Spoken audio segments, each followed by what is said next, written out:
৪৫ বছর পর সাবেক রাষ্ট্রপতি জিয়াউর রহমান হত্যার মূল ঘাতক অবসরপ্রাপ্ত মেজর মোজাফফর হোসেনকে গ্রেপ্তার করেছে ঢাকা মহানগর গোয়েন্দা পুলিশ ডিবি। মধ্যরাতে রাজধানীর বনানী ডিওএইচএস থেকে তাকে গ্রেপ্তার করা হয়। তাকে সেনাবাহিনীর কাছে হস্তান্তর করা হয়েছে। গেল ৪৫ বছর ধরে দেশে বিদেশে আত্মগোপনে ছিলেন মোজাফফর। ১৯৮১ সালের ৩০ মে চট্টগ্রাম সার্কিট হাউসে একদল বিপথগামী সেনা কর্মকর্তা হামলা চালিয়ে তৎকালীন রাষ্ট্রপতি জিয়াউর রহমানকে হত্যা করে। আর এই হত্যাযজ্ঞে সরাসরি অংশ নেয়া সেনা কর্মকর্তাদের মধ্যে মেজর মোজাফফর হোসেন এবং ক্যাপ্টেন মোসলেউদ্দিন অন্যতম। মামলা সংক্রান্ত বিবরণ অনুযায়ী জানা যায়, মেজর মোজাফফর হোসেন প্রথম রাষ্ট্রপতি জিয়াউর রহমানকে লক্ষ্য করে সরাসরি গুলি চালান। আর হত্যাকাণ্ড নিশ্চিত করার পর তিনি চট্টগ্রাম সেনানিবাসের ২৪ পদাতিক ডিভিশনের তৎকালীন জিওসি মেজর জেনারেল আবুল মঞ্জুরকে টেলিফোনে তা নিশ্চিত করেন। আর হত্যাকাণ্ডের পর সেনাবাহিনীর অভিযানে মেজর জেনারেল আবুল মঞ্জুর সহ কয়েকজনকে গ্রেফতার করা হয় এবং পরবর্তীতে মঞ্জুর নিহতও হন। আর ক্যাপ্টেন মোসলেউদ্দিন গ্রেফতার হয়ে যাবজ্জীবন কারাদণ্ডে দণ্ডিত হন। তখন মেজর মোজাফফর হোসেন এবং মেজর SM খালেদ পালিয়ে যান। তদন্ত সংশ্লিষ্ট সূত্র থেকে জানা গেছে, মেজর মোজাফফর হোসেন দীর্ঘদিন ভারতে আত্মগোপনে ছিলেন। আর পরবর্তীতে তিনি ছদ্মনাম ব্যবহার করে সীমান্ত অতিক্রম করে বিভিন্ন স্থানে যাতায়াত করতেন। ৪৫ বছর আত্মগোপনে থাকার পর অবশেষে গত রাতে ঢাকা মহানগর গোয়েন্দা পুলিশের জালে ধরা পড়েন তিনি। সেনাবাহিনীর নিজস্ব বিচার প্রক্রিয়ায় এখন তার বিরুদ্ধে পরবর্তী আইনি পদক্ষেপ নেওয়া হবে। এ নিয়ে আরো খবর আমরা জানবো। রাজধানীর মিন্টু রোডের ডিবি কার্যালয় থেকে আমাদের সাথে যুক্ত হচ্ছেন আমাদের সহকর্মী মহিম মিজান। মহিম, আমরা জেনেছি যে মোজাফফরকে সেনাবাহিনীর কাছে হস্তান্তর করা হয়েছে। এ বিষয়ে বিস্তারিত নতুন কোনো তথ্য রয়েছে কিনা আপনার কাছে?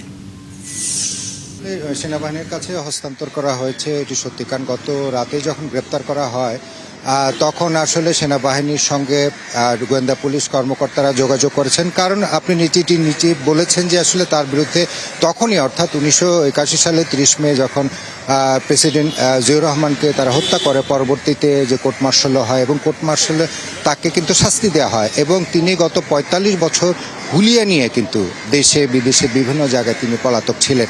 এবং গত রাতে বনানী ডিওএইচএস থেকে যখন তাকে গ্রেপ্তার করা হয় তখনই কিন্তু ডিবি পুলিশ, যেহেতু তার বিরুদ্ধে কোর্ট মার্শালতে হুলিয়া রয়েছে, সেহেতু তাদের সঙ্গে কথা বলেন এবং তাদের যে আসামি অর্থাৎ মেজর অবসরপ্রাপ্ত মোজাফফর হোসেন, তাকে নিয়ে যাওয়ার জন্য তারা অনুরোধ পাঠান এবং এই দৃষ্টিতে আসলে হস্তান্তর প্রক্রিয়াটা শুরু। কিন্তু আজকে বিকেলে যেটি হয়েছে সেটি ডিবি পুলিশের কার্যালয়ে সেনাবাহিনীর দুটি গাড়ি প্রবেশ করেছে। আমরা যতদূর দেখেছি আর কি, আমাদের চোখের সামনে দেখেছি সেনাবাহিনীর দুটি গাড়ি প্রবেশ করেছে। এখন আমাদের ধারণা আর কি সেটি হচ্ছে যে ডিবি পুলিশ কার্যালয়ের ভেতরে এখনো পর্যন্ত আসামি মোজাফফর হোসেন রয়েছেন এবং তাকে যে হস্তান্তরের একেবারে আইনগত প্রক্রিয়া, এই প্রক্রিয়াগুলো সম্পূর্ণ করে কিন্তু তাকে যে আনুষ্ঠানিক হস্তান্তর সেটি করা হবে। কারণ যেহেতু তিনি সেনা যে আদালত, যে কোর্ট মার্শাল সেখানকার আসামি, তার বিচার সেখানে অলরেডি হয়ে আছে। সেটি কার্যকর কি করে হবে সেটি আইনি প্রক্রিয়া, সেটি সেনা অধিদপ্তর জানবেন। কিন্তু এই ৪৫ বছর সে যে বিভিন্ন জায়গায় নামে বেনামে পলাতক ছিল এবং আমরা যতদূর জেনেছি যে গতকালকে বনানী ডিওএইচএস থেকে তাকে গ্রেপ্তার করা হয়েছে, তিনি কার বাসায় ছিলেন এবং তিনি কি করে সাহস করলেন যে যে প্রেসিডেন্টকে হত্যা করা হয়েছে তার ছেলে এই মুহূর্তে প্রধানমন্ত্রী, সরকার প্রধান তারেক রহমান, তিনি এরপরও তিনি কি করে, কার সাহসে তিনি এই বাংলাদেশে অবস্থান করছিলেন, কাদের সহযোগিতায়, কাদের আশ্বাসের প্রেক্ষিতে তিনি বাংলাদেশে অবস্থান করছিলেন, এগুলো আসলে তদন্ত সাপেক্ষ ব্যাপার। তো এই সমস্ত প্রক্রিয়াগুলো, তাকে কে আশ্রয় প্রশ্রয় দিয়েছিল, এই হুলিয়া মাথায় থাকবার পরও তাকে কে সহযোগিতা করেছিল, এই সমস্ত বিষয়গুলো নতুন করে আবার শুরু করতে কিন্তু আইনি কিছু প্রক্রিয়া রয়েছে।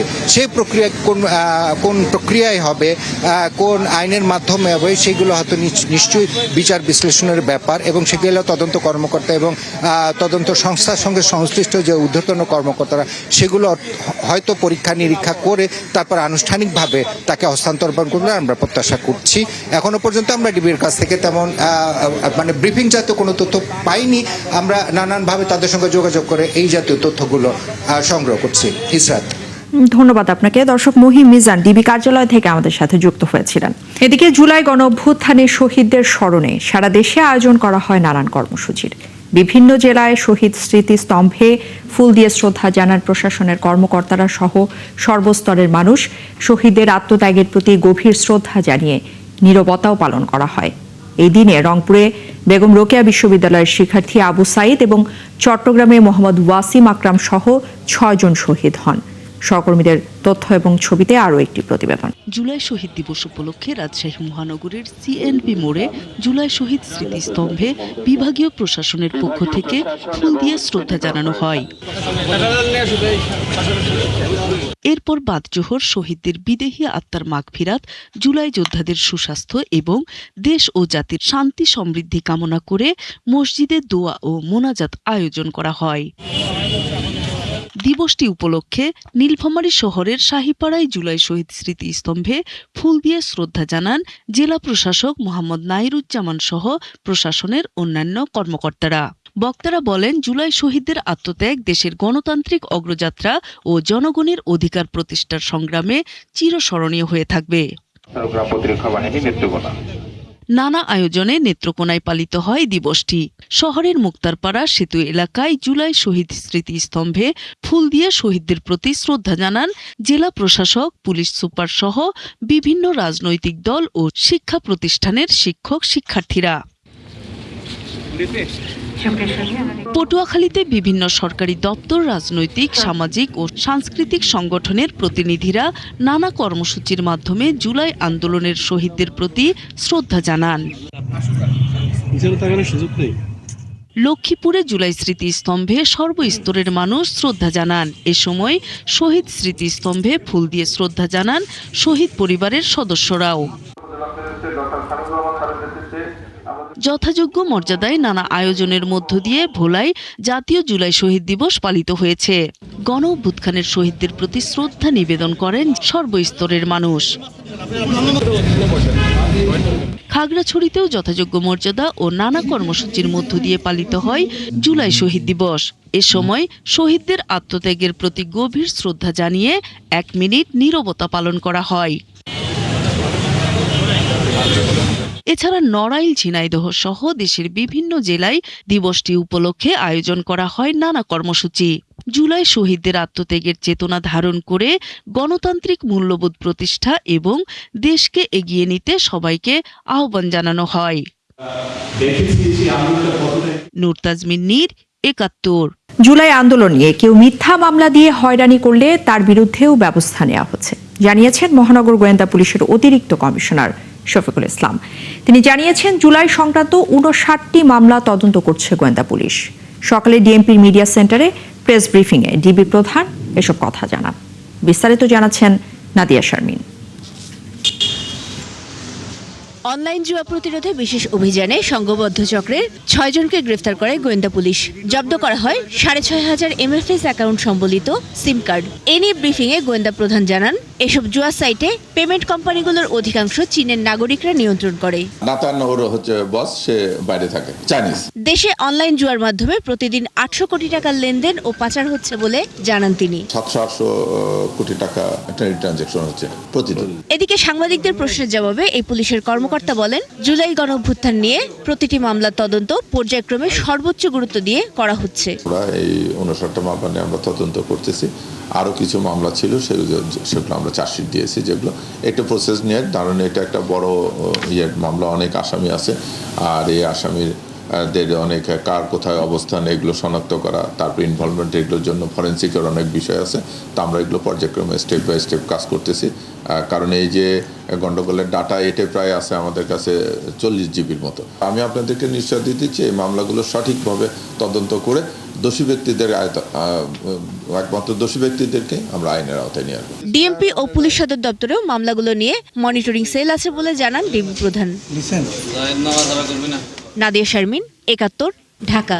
এদিকে জুলাই গণঅভ্যুত্থানের চিহ্ন মুছে ফেলার চেষ্টা করা হচ্ছে বলে অভিযোগ করেছেন জামায়াতের আমির ডাক্তার শফিকুর রহমান। কয়েকজন মন্ত্রী, এমপি জুলাইকে খাটো করে বক্তব্য দিচ্ছেন বলেও অভিযোগ করেছেন তিনি। আর জুলাই শহীদ দিবসের আলোচনায় বিরোধী দলীয় নেতা বলেন, জুলাই সনদ বাস্তবায়নের দাবি সংসদে আদায় না হলে সেক্ষেত্রে রাজপথে কঠোর আন্দোলন করবেন তারা। আরও জানাচ্ছেন শাহেদুজ্জামান সাকিব।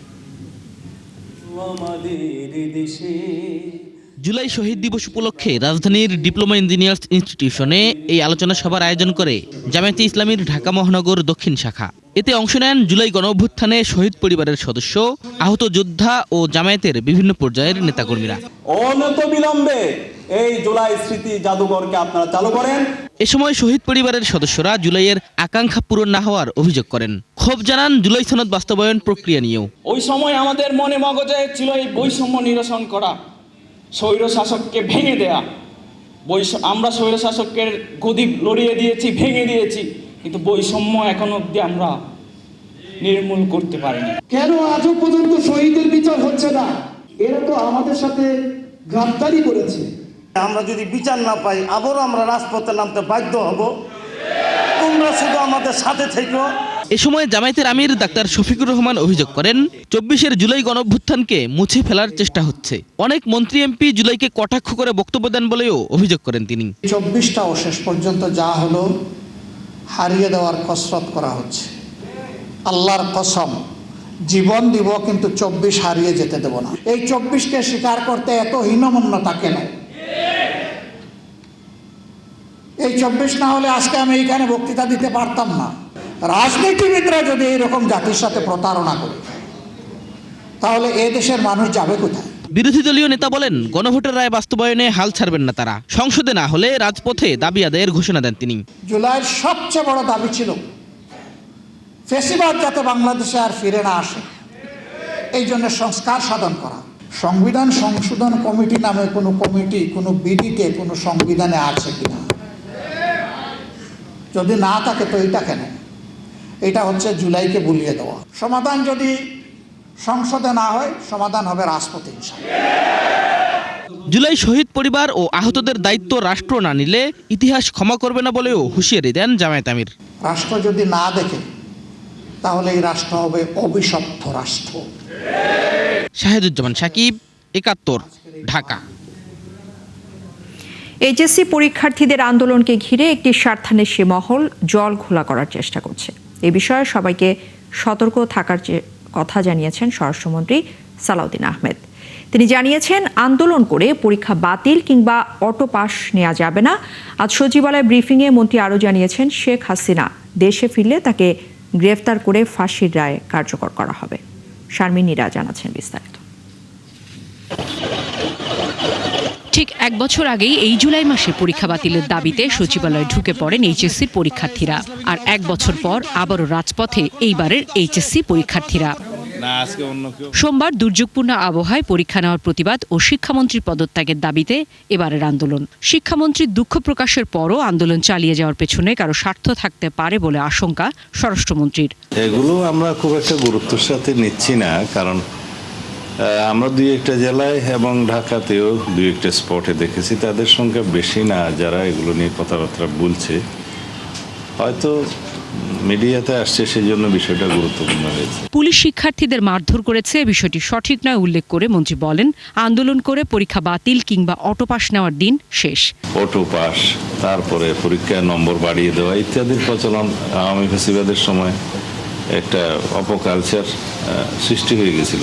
সাংবাদিকদের প্রশ্নের জবাবে তিনি বলেন, ফাঁসির দণ্ডপ্রাপ্ত শেখ হাসিনা দেশে ফেরার ঘোষণায় উদ্বিগ্ন নয় সরকার। দেশে এলে তাকে গ্রেফতার করে মৃত্যুদণ্ড কার্যকরের উদ্যোগ নেওয়া হবে। আদালতে তার আত্মসমর্পণের সুযোগ আছে কিনা সেটা আইনজ্ঞরাই বলবেন।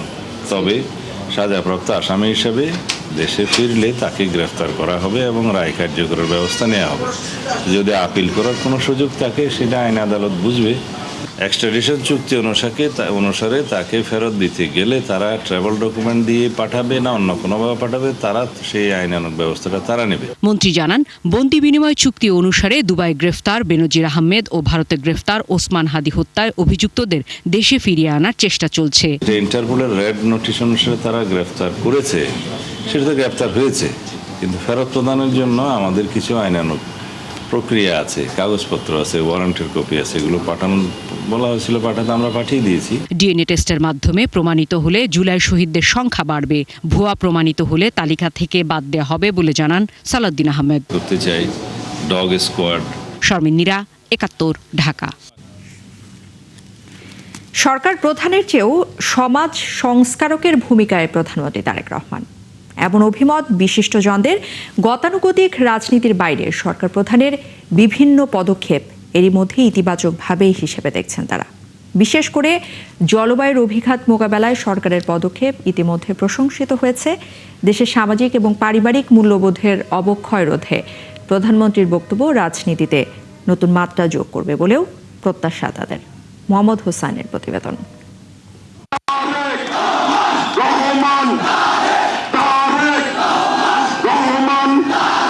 পরিবর্তনের অঙ্গীকারে দীর্ঘ 17 বছরের নির্বাসন শেষে দেশে ফেরেন Tarique Rahman. I have a plan for the people of my country, for my country. নির্বাচনের পর সংসদে কিংবা জনসমক্ষে তার বক্তব্য ও কর্মকাণ্ডে উঠে আসছে পরিবর্তনের নানা বার্তা। নীতি, জবাবদিহিতা ও সমাজ সংস্কারের বিভিন্ন ইস্যুতে তিনি বারবার তুলে ধরছেন সরকারের অবস্থান। এই 31 দফার পক্ষে যখন জনগণ রায় দিয়েছে, এই 31 দফা এখন আর বিএনপির 31 দফা নয়, বরং এটি এখন সমগ্র বাংলাদেশের জনগণের 31 দফা। বুধবার সংসদে সমাপনী বাজেট বক্তব্যে অর্থনীতি, উন্নয়ন ও বিনিয়োগের পাশাপাশি ধর্মীয়, সামাজিক, সাংস্কৃতিক এবং পারিবারিক মূল্যবোধের বিষয়েও গুরুত্ব আরোপ করেন তারেক রহমান। জলবায়ু পরিবর্তনের অভিঘাত মোকাবেলা, পরিবেশ সংরক্ষণ ও অন্তর্ভুক্তিমূলক সমাজ গঠনের প্রতিশ্রুতিও তুলে ধরেন তিনি। আগামী 5 বছর স্বেচ্ছাশ্রম এবং সরকারি উদ্যোগে আমরা সারা দেশে 25 কোটি বৃক্ষরোপণ বা সবুজ কর্মসংস্থান সৃষ্টির কাজ আমরা হাতে নিয়েছি। আমাদের ধর্মীয়, সামাজিক, সংস্কৃতি এবং পারিবারিক মূল্যবোধের মনে হয় অবক্ষয় ঘটেছে কিছু। আমাদের এই মূল্যবোধকে ফিরিয়ে আনতে হবে, যে কোনো ভাবেই হোক না কেন। পারিবারিক যে মূল্যবোধ, সেটিকেও আমাদের ফিরিয়ে আনা অত্যন্ত জরুরি। মাননীয় স্পিকার, ঢাকা বিশ্ববিদ্যালয়ের উপাচার্য ABM ওবায়দুল ইসলাম বলছেন, সরকার পরিচালনার গণ্ডি ছাপিয়ে সমাজ সংস্কারকের ভূমিকায় প্রধানমন্ত্রী তারেক রহমান। তার নেয়া ছোট ছোট পদক্ষেপ অতীতের সরকার প্রধানদের থেকে তাকে আলাদা করছে। ইথিক্স আর মোরাল যদি নষ্ট হয়ে যায়, সেই জাতি খুব দ্রুত ধ্বংস হয়ে যায়।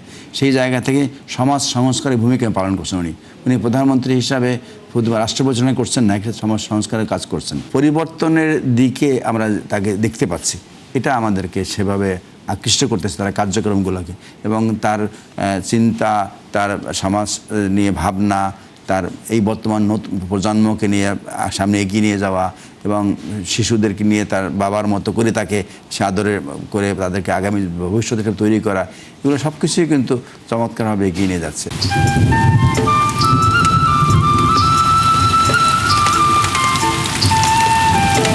পরিবেশ সুরক্ষা এবং জলবায়ু পরিবর্তনের ঝুঁকি মোকাবেলায় তারেক রহমানের পরিকল্পনা এবং অঙ্গীকার ইতিবাচক হিসেবে দেখছেন পরিবেশবিদেরাও। সবুজ ও টেকসই বাংলাদেশ গড়তে সরকারের নীতিগত এই অবস্থান দেশের ভবিষ্যতের জন্য গুরুত্বপূর্ণ ভূমিকা রাখবে বলে প্রত্যাশা এই পরিবেশ বিজ্ঞানীর। বসবাসযোগ্য শহরগুলোর তালিকায় একদম তলানিতে ঢাকা শহর এবং অন্যান্য শহরগুলো আসছে।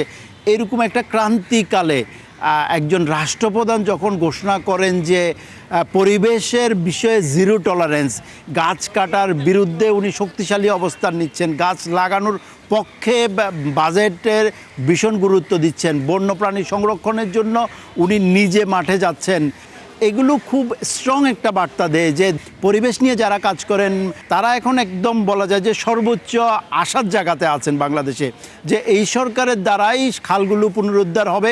গতানুগতিক বক্তব্যের বাইরে সামাজিক দায়বদ্ধতা, জবাবদিহিতা ও মূল্যবোধের প্রশ্নে তারেক রহমানের আন্তরিক প্রচেষ্টা দেশের রাজনীতিতে বিশেষ মাত্রা যোগ করেছে বলে মনে করেন ঢাবি উপাচার্য। একজন রাজনীতিবিদের যদি কমিটমেন্ট ঠিক থাকে, মুখের ওয়াদা ঠিক থাকে, তাহলে কিন্তু সেই তার জন্য তার প্রতি মানুষের মানে শ্রদ্ধাবোধ, সম্মান বেড়ে যায়। সেখান থেকে আমি বিশ্বাস করি যে উনি এখন পর্যন্ত যেভাবে কাজ করে যাচ্ছেন তাতে মানুষের অন্তরে উনি প্রবেশ করেছেন। রাজনীতির যে নতুন ধারা তৈরি করছেন তা বলবো না, আমি বলবো যে এই রাজনীতি বলতে এটি আমরা আশা করব এবং এটি স্থায়িত্ব লাভ করবে, আর যেটা হয় সেটা ক্ষণস্থায়ী। অর্থনীতির পাশাপাশি সামাজিক মূল্যবোধ, পরিবেশ সুরক্ষা এবং জবাবদিহিতার প্রশ্নে সমান গুরুত্ব দিয়ে বাজেট বক্তব্যে ভিন্ন মাত্রা দিয়েছেন প্রধানমন্ত্রী। এখন সেই প্রতিশ্রুতির বাস্তবায়নে সবচেয়ে বড় পরীক্ষা। মোহাম্মদ হোসাইন, ৭১, ঢাকা। রাজনীতিতে ধর্মীয় বিভাজনে বিশ্বাস করে না সরকার। দেশের উন্নয়ন এবং সম্প্রীতি বজায় রাখতে সব ধর্মের মানুষকে এগিয়ে আসার আহ্বান জানিয়েছেন স্থানীয় সরকার মন্ত্রী মির্জা ফখরুল ইসলাম আলমগীর। বৃহস্পতিবার দুপুরে রাজধানীর স্বামীবাগ ইসকন মন্দিরে সনাতন ধর্মাবলম্বীদের অন্যতম প্রধান ধর্মীয় উৎসব শ্রী শ্রী জগন্নাথ দেবের রথযাত্রার উদ্বোধন অনুষ্ঠানে এসব কথা বলেন তিনি। বিস্তারিত জানাচ্ছেন ইমতিয়াজ সনি। সকাল থেকেই রাজধানীর স্বামীবাগ ইস্কন মন্দিরে ভক্তদের পদচারণায় পরিবেশ ছিল উৎসব মুখর। পূজা অর্চনা ও ধর্মীয় আচারের পর বের হয় বর্ণাঢ্য শোভাযাত্রা। সেখানে ছিল জগন্নাথ, বলদেব ও সুভদ্রার সুসজ্জিত রথ। শোভাযাত্রাটি রাজধানীর বিভিন্ন গুরুত্বপূর্ণ সড়ক ঘুরে ঢাকেশ্বরী মন্দিরে গিয়ে শেষ হয়। এর আগে বৈদিক মন্ত্রে ও ধর্মীয় আচারের মধ্য দিয়ে রথযাত্রার আনুষ্ঠানিক উদ্বোধন হয়। অনুষ্ঠানে বক্তারা বলেন, সরকার ধর্মবর্ণ নির্বিশেষে সব নাগরিককে সমান মর্যাদায় দেখতে চায়। মাননীয় প্রধানমন্ত্রী জনাব তারেক রহমান তিনি আমাদের সকলকে নিয়ে দেশ গড়তে চান। যে গত জাতীয় সংসদ নির্বাচনের সময় আপনাদের সঙ্গে আমাদের যে সেতু বন্ধন রচিত হয়েছে সেটার জন্য আমরা কৃতজ্ঞ। প্রধান অতিথির বক্তব্যে স্থানীয় সরকার মন্ত্রী মির্জা ফখরুল ইসলাম আলমগীর বলেন, রাজনীতিতে ধর্মীয় বিভাজনে সরকার বিশ্বাস করে না। শহীদ রাষ্ট্রপতি জিয়াউর রহমানের বাংলাদেশি জাতীয়তাবাদের আদর্শে উদ্বুদ্ধ হয়ে সব ধর্মের মানুষকে সঙ্গে নিয়েই দেশ গড়তে চায় সরকার। ধর্ম নিয়ে অনেক বিভাজনের সৃষ্টি করা হয়, রাজনীতিতে এই বিভাজন বিশ্বাস করি না। আমাদের যে রাজনৈতিক দর্শন শহীদ প্রেসিডেন্ট জিয়াউর রহমান সাহেব আমাদের দিয়ে গিয়েছেন, বাংলাদেশি জাতীয়তাবাদ, সেই বাংলাদেশি জাতীয়তাবাদের ভিত্তিতে সকল ধর্মের সকল বর্ণের মানুষের সঙ্গে একাত্ম হয়ে বাংলাদেশের উন্নয়ন আমরা কামনা করেছি। মন্ত্রী আরও বলেন, মুক্তিযুদ্ধের চেতনায় যেমন সব ধর্মের মানুষ কাঁধে কাঁধ মিলিয়ে দেশ স্বাধীন করেছিল, তেমনি উন্নয়ন, সম্প্রীতি ও গণতন্ত্রের বাংলাদেশ গড়তেও সবাইকে ঐক্যবদ্ধ হয়ে কাজ করতে হবে। আমরা 1971 সালের স্বাধীনতা যুদ্ধে আমরা যখন একসাথে যুদ্ধ করে লড়াই করে হিন্দু, মুসলমান, বৌদ্ধ, খ্রিস্টান এই দেশটা স্বাধীন করেছিলাম, সেই যে বোধ, সে বোধটাকে একটা বিশেষ অপশক্তি বারবার আঘাত করার চেষ্টা করেছে। আজকেও সেটা আছে। এখানে আমাদের সকলকে এক হতে হবে, প্রতিরোধ করে তুলতে হবে, সেই জন্যই আমাদেরকে ঐক্যবদ্ধভাবে কাজ করতে হবে। বিগত নির্বাচনে সনাতন ধর্মানুসারীরা বিএনপির প্রতি যে আস্থা ও সমর্থন দিয়েছিল, সেজন্য তাদের প্রতি কৃতজ্ঞতা জানান তিনি। যে বিগত নির্বাচনে আপনারা আমাদের যে সহযোগিতা করেছেন। ইমতিয়াজ সনি, ৭১, ঢাকা। বিগত বছরের তুলনায় প্রায় ১,৫০০ কোটি টাকা কমিয়ে নতুন অর্থ বছরের জন্য প্রায় ৪,৫০০ কোটি টাকার বাজেট ঘোষণা করেছে ঢাকা উত্তর সিটি কর্পোরেশন ডিএনসিসি। এবারের বাজেটে বর্জ্য ব্যবস্থাপনা, মশক নিয়ন্ত্রণ এবং জলাবদ্ধতা নিরসনে গুরুত্ব দেওয়া হয়েছে। আর আয় ব্যয়ের বাস্তবতা বিবেচনায় ভারসাম্যপূর্ণ বাজেট প্রণয়ন করা হয়েছে বলে জানিয়েছেন ডিএনসিসি প্রশাসক শফিকুল ইসলাম খান। বিস্তারিত জুলিয়া তানহার প্রতিবেদনে। প্রতিশ্রুতিবদ্ধ। ধন্যবাদ জানাই। বৃহস্পতিবার বিকেলে গুলশান নগর ভবনে 2026-27 অর্থ বছরের বাজেট উপস্থাপন করেন ঢাকা উত্তর সিটি কর্পোরেশনের প্রশাসক শফিকুল ইসলাম খান। নতুন অর্থ বছরের জন্য 4,527 কোটি 74 লাখ টাকার বাজেট ঘোষণা করা হয়, যা চলতি অর্থ বছরের তুলনায় প্রায় 1,542 কোটি টাকা কম। 25-26 অর্থ বছরের মোট বাজেট ছিল 6,069 কোটি টাকা। চলতি অর্থ বছরের 2026-27 বছরের মোট বাজেট 4,527 কোটি টাকা ধরা হয়েছে, যেখানে গত বছরের তুলনায় 1,542 কোটি টাকা কম হয়েছে। বরাদ্দ কমানোর ব্যাখ্যা দিতে গিয়ে ডিএনসিসি প্রশাসক জানান, আয় ও ব্যয়ের বাস্তবতা বিবেচনায় রেখে বাজেট প্রণয়ন করা হয়েছে। সরকারি উন্নয়ন অনুদান 150 কোটি টাকা, অন্যান্য আয়, সরকারি ও বৈদেশিক সাহায্যপুষ্ট প্রকল্প 965 কোটি টাকা। আমরা বাস্তবমুখী বাজেট করেছি, আয়ের সাথে ব্যয়ের সমন্বয় করে বাজেটটা করেছি। প্রস্তাবিত বাজেটে রাজস্ব আয়ের লক্ষ্যমাত্রা ধরা হয়েছে 2,531 কোটি টাকা। গত বছর এই লক্ষ্যমাত্রা ছিল 3,213 কোটি টাকা। বিভিন্ন ব্যয় খাতে বর্জ্য ব্যবস্থাপনায় বরাদ্দ রাখা হয়েছে 173 কোটি 50 লাখ টাকা, মশক নিয়ন্ত্রণে 208 কোটি 85 লাখ এবং খাল উন্নয়ন ও জলাবদ্ধতা নিরসনে রাখা হয়েছে 45 কোটি টাকা। মশাবাহিত বিভিন্ন রোগ নিয়ন্ত্রণ করা, নগরের জলাবদ্ধতা প্রতিরোধে। এ সময় ময়লা অপসারণে ডিএনসিসির ভ্যান সার্ভিস চালুর বিষয়ে প্রশাসক জানান, নতুন আইন হলেই এই সার্ভিস চালু করা যাবে। আমরা একটা বিধিমালা তৈরি করছি, করেছি। এটা আমরা স্থানীয় সরকার মন্ত্রণালয়ে পাঠাবো। জুলিয়া তানহা, ৭১, ঢাকা। দর্শক, চলছে সংবাদ সংযোগ। সরাসরি সংবাদ অনুষ্ঠান দেখতে চোখ রাখবেন ৭১ ফেসবুক পেজে এবং সাবস্ক্রাইব করবেন ৭১ ইউটিউব চ্যানেলে। থাকবেন ৭১-এর সাথে।